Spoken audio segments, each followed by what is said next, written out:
Hola, soy Marco Vinicio Miranda, soy profesor de idiomas, pero para los que no me conocen soy crítico social, la estupidez humana. Sus fantasías creadas por el hombre son tan reales que te muestran este análisis social. Creaciones que pensaste eran ficción, pero que hoy es una realidad, sin embargo son arma de doble filo, como es el hecho de que piensas que el dominio de lenguas extranjeras son inalcanzables para ti.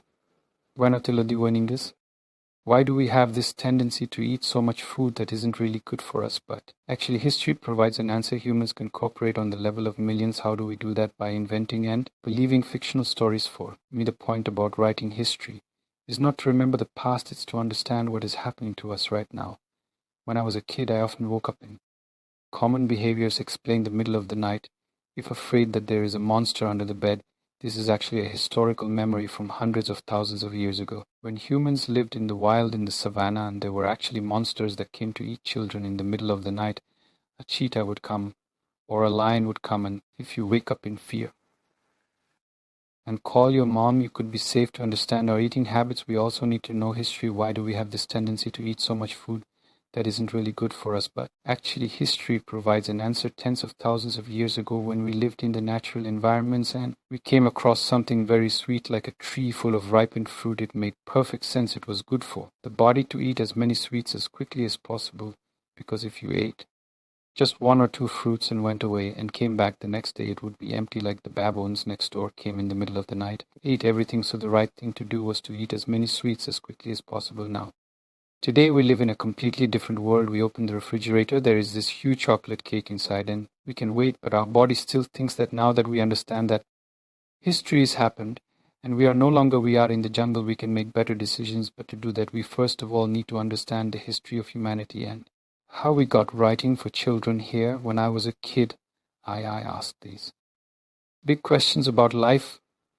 I mean, what are we doing here? What is this all about? And I think what struck me the most is not that the adults often had no answers, is that they were not concerned about the fact that they really don't understand the world. They would be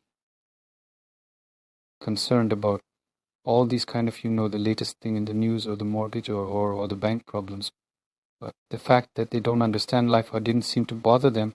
And in a way, I wrote Unstoppable as to answer or try to answer at least some of the questions that really bothered me when I was 10 or 12. When you write about complicated stuff and you are actually not sure what you want to say, you don't really understand the subject deeply enough, then with that, so you can just cover yourself by talking with these very long complicated sentences and big unintelligible jargon, complicated words, and people assume they don't understand you, not because you don't know what you're talking about, but because they're not smart enough to understand. With kid, it doesn't work. If you start writing these very long complicated sentences with big words, they just close the book. So you need to speak very clearly, and for that you really need to think deeply to know what do you actually want to say.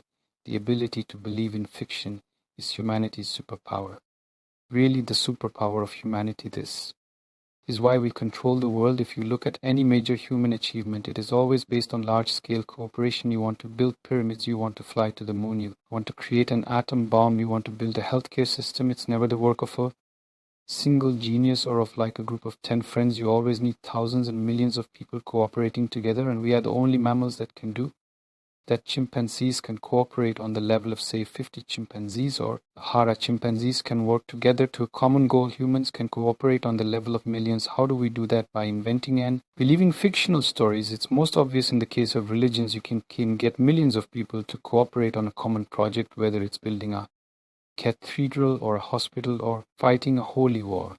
By telling them a fictional story, you can't do that with chimps. You can never convince a group of chimps to cooperate by promising to them that if you do this after you die, you go to chimpanzee heaven, and there you receive lots of bananas and coconuts. So now do this. No chimpanzee will ever believe such a story. We believe such stories. So we rule the world, but it's not just religions. Religions are the most obvious example. It's the same if you look at economic activities, money and corporations, just like gods and demons and angels are a fictional story we created. If you think, what is a corporation? So a corporation exists only in our imagination. What is Google?